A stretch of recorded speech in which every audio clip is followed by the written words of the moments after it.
طيب الموتوسيكل ده عباره عن ستريت بايك، يعني بايك كده جوه المدينه في نفس الوقت قوي تقدر تطلع بيه في اي مكان.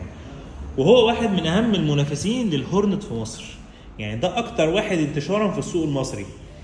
بس في حاجات حلوه شويه عن الهورنت. الموتوسيكل ده نسبيا في ميزانيه الهورنت ال 2006 وال 2008، بس ده واحد من احلى الاشكال اللي ما بينهم. تعال اقول لك 4 حاجات حلوه فيه. اول حاجه، خليني اوري لك الجزء اللي ورا اللي بيخلص الكلام اهو.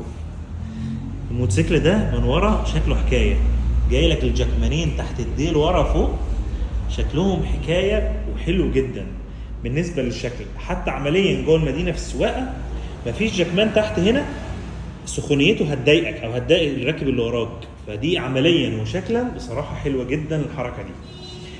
الموتوسيكل ده موتوسيكل جاي اسمه بيبي كينج، لان في موتوسيكل اكبر منه